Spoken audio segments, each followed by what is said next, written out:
Hello बच्चों, आज हम पढ़ने जा रहे हैं social and political life part 1 यानी कि आपकी क्लास 6 का 6 चैप्टर।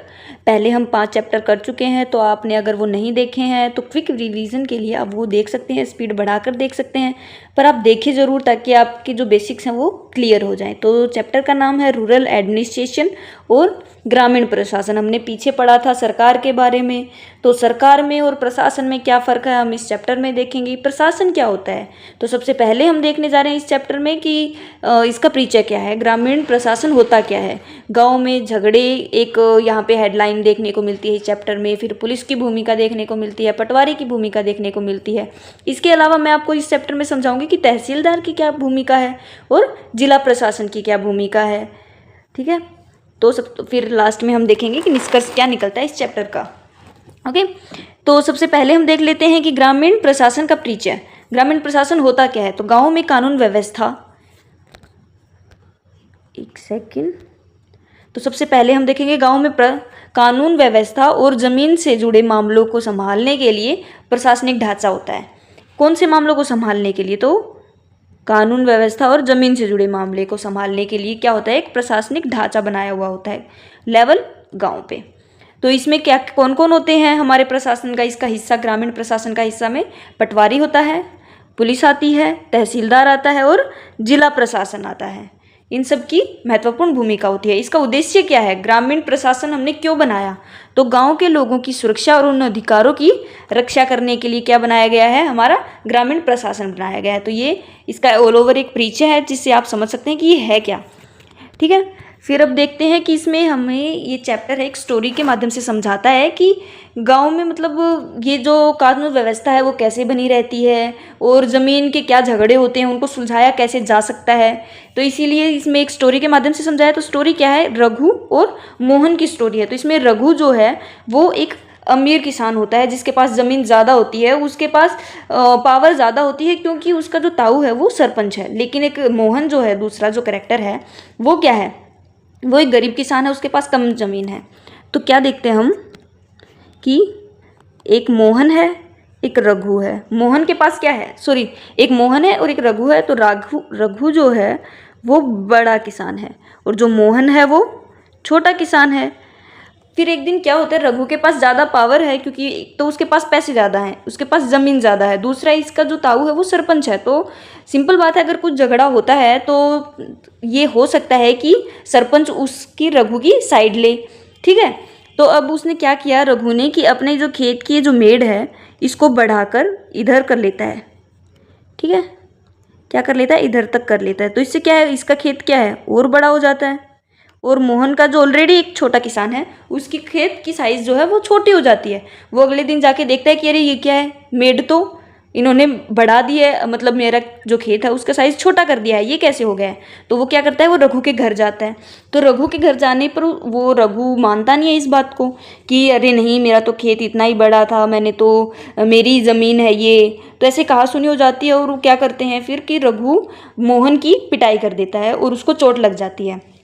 वो इतना मारते हैं, फिर गांव के जो आस पड़ोस के लोग होते हैं वो उसका बचाव करने आते हैं और रघु को बचाते हैं। इसमें उसको चोट लग जाती है। तो फिर मोहन जाता है तो उसका एक दोस्त है जो डाकघर में काम करता है, वो उसे बोलता है कि हम पुलिस थाने में इसकी रिपोर्ट लिखवाएंगे, एफआईआर कटवाएंगे, वो नहीं मार सकता ऐसे आपको। तो ऐसे वो जाता है। तो इसमें हमें समझ आता है कि पुलिस की एक महत्वपूर्ण भूमिका, और पुलिस क्या है, हमारे ग्रामीण प्रशासन का एक हिस्सा है। ठीक है, तो वो एक ग्रामीण प्रशासन का हिस्सा है, इसीलिए हम देखते हैं कि पुलिस की क्या भूमिका होती है वहाँ पे। तो पुलिस की क्या भूमिका है, पुलिस गांव में शांति और कानून व्यवस्था बनाए रखती है। अपराध जैसे चोरी और झगड़ा होता है उनको, उनकी शिकायतों को सुनती है। तो यहाँ पर हम जो स्टोरी सुन रहे हैं उसमें क्या हुआ है, झगड़ा हुआ है। तो इसकी कौन सुनेगा, पुलिस सुनेगी। तो इससे क्या है कि जब वो मोहन जाता है तो उसको एक दोस्त बोलता है कि अरे तू इस मतलब छोटे गांव के पुलिस में स्टेशन में क्यों जा रहा है, हम बड़े गांव में चलते हैं, शहर वाले में चलते हैं। तो मोहन बताता है कि नहीं, मतलब हमारे लोकल एरिया का जो पुलिस स्टेशन है वो यही है और हमारी शिकायत यहीं दर्ज होगी। तो इससे हमें क्या पता चलता है कि हम ऐसे ही जाकर कहीं पर भी अपनी रिपोर्ट नहीं लिखवा सकते। हमारे लिए एक स्टेशन मतलब पुलिस स्टेशन तैयार किया होता है, वहाँ पर ही जाकर हम अपनी रिपोर्ट लिखवा सकते हैं। तो पुलिस क्या करती है? आपराधिक मामलों की जांच करती है और कानून लागू करवाती है। ठीक है, तो ये आप तस्वीर देख सकते हैं कि यहाँ पे मोहन जाता है रघु के खिलाफ FIR कटवाने पुलिस स्टेशन। ठीक है, फिर एक बार आप गौर से अगर इस तस्वीर को देखो तो मैं चाहती हूँ कि आप मुझे बताओ कि यहाँ पे आपको कौन लग रहा है, कि मोहन कौन है और रघु कौन है। तो आपको ये समझ आना चाहिए कि अभी बच्चे हो आप बड़े हो गए, आपको पता चलेगा कि आपको देख के ही ये तस्वीरें बताती हैं कि आपको समझने में मदद करती हैं। इनको देखो आप एक बार कि पहनावे में फ़र्क होता है, उसकी इकोनॉमिक स्टेटस में जब फ़र्क आ जाता है तो हमें साफ दिखाई दे रहा है कि इसने तो जूते पहन रखे हैं, इन्होंने चप्पल पहन रखी हैं, मतलब इनके पास तो पैसा है। इनके कपड़ों में फ़र्क दिखता है, इसने देखो काम करने के लिए सिर पे बांध रखा है, इन्होंने अपनी ऐसे गले पे टांग रखा है, कंधे पे टांग रखा है।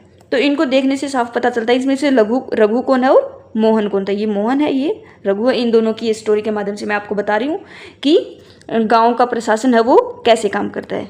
ठीक है, तो एक तो हो गई ये वाली भूमिका। तो इसमें हम देखते हैं कि जब वो जाता है मोहन पुलिस स्टेशन तो पुलिस वाले बोलते हैं कि हाँ हाँ ठीक है मैं देख लूँगा, मतलब वो FIR नहीं लिखता।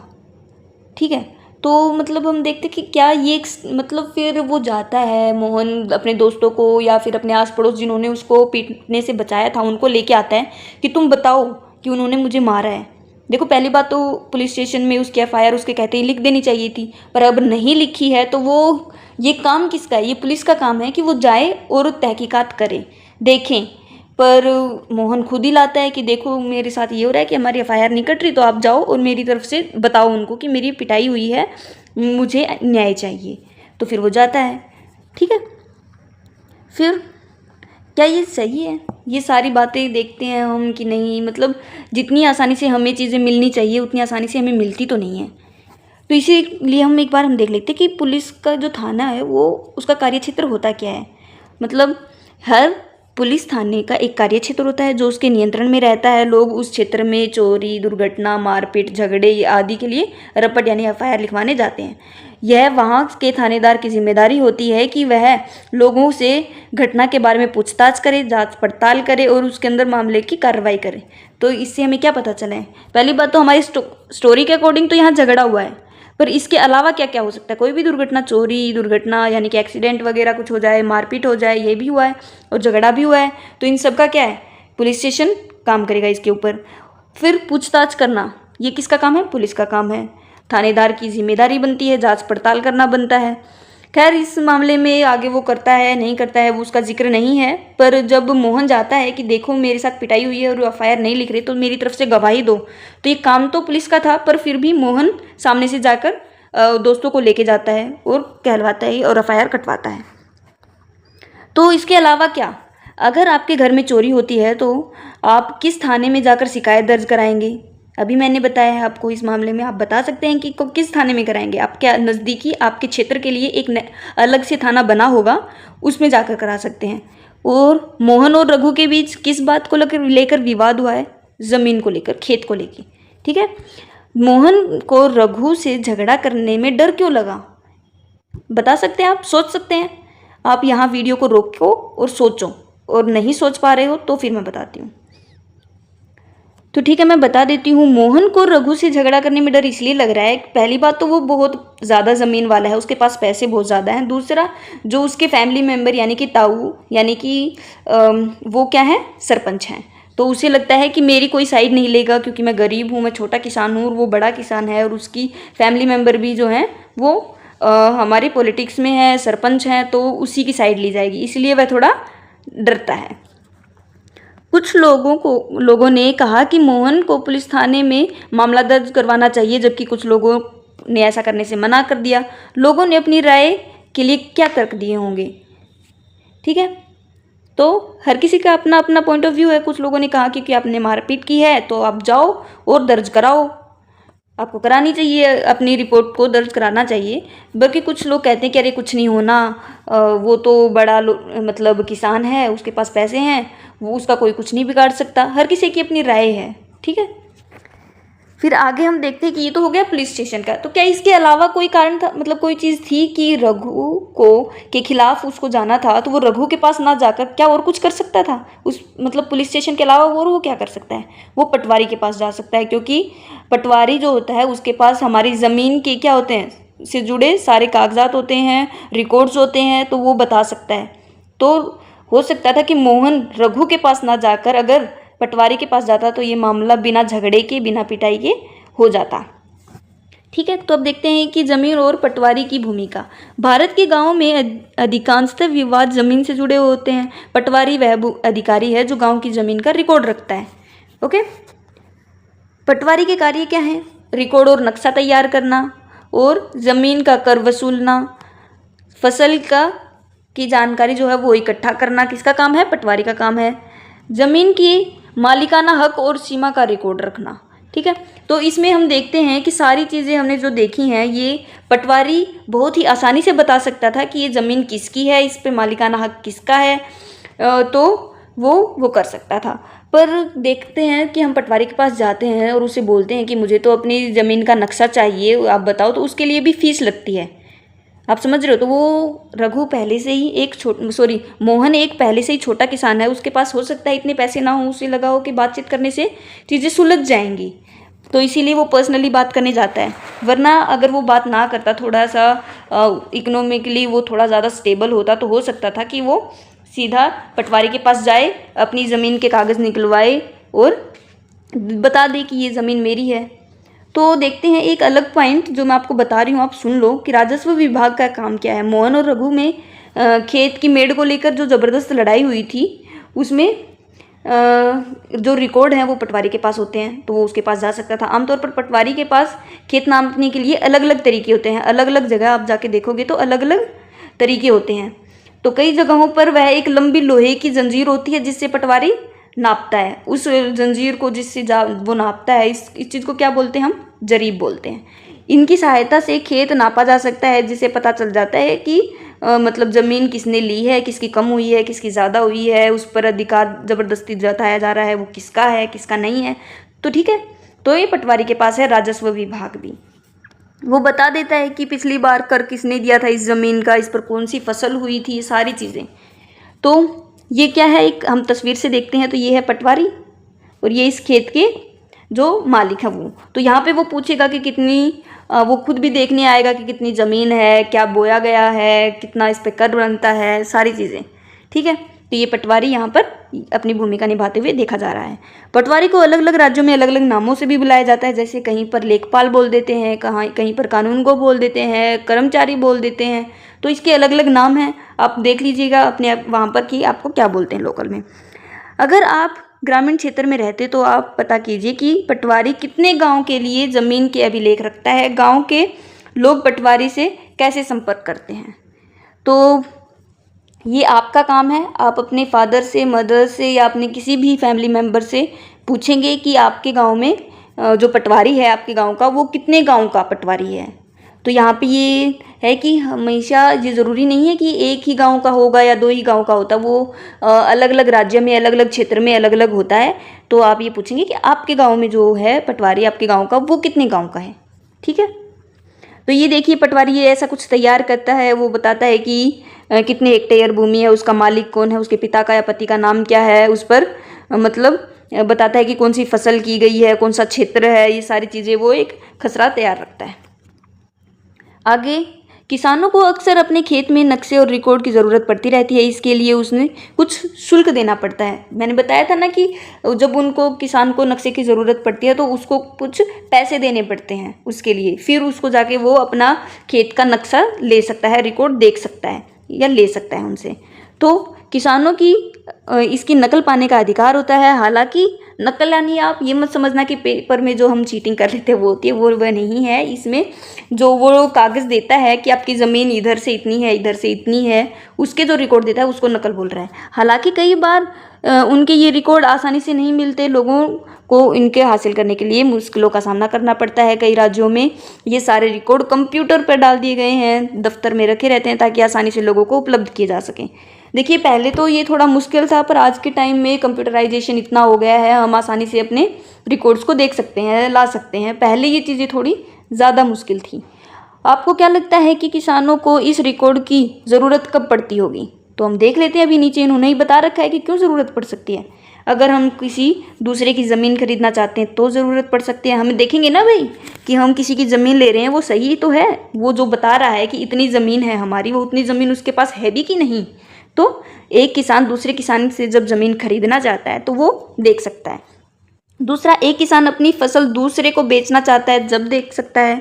फिर एक किसान को अपनी ज़मीन में कुआं खुदवाना है तो बैंक के लिए अगर वो कर्ज लेना चाहता है बैंक से, तो उसको क्या करना पड़ेगा, पहले अपनी ज़मीन के कागज़ की, मतलब इस तरह की रिकॉर्ड्स की ज़रूरत पड़ेगी। ठीक है। एक किसान अपने खेत के लिए खाद खरीदना चाहता है तो उसको ऐसे कुछ रिकॉर्ड्स की ज़रूरत पड़ सकती है। फिर एक किसान अपनी ज़मीन अपने बेटे बेटियों को बांटना चाहता है तो उसके लिए भी इसकी रिकॉर्ड्स की ज़रूरत पड़ सकती है।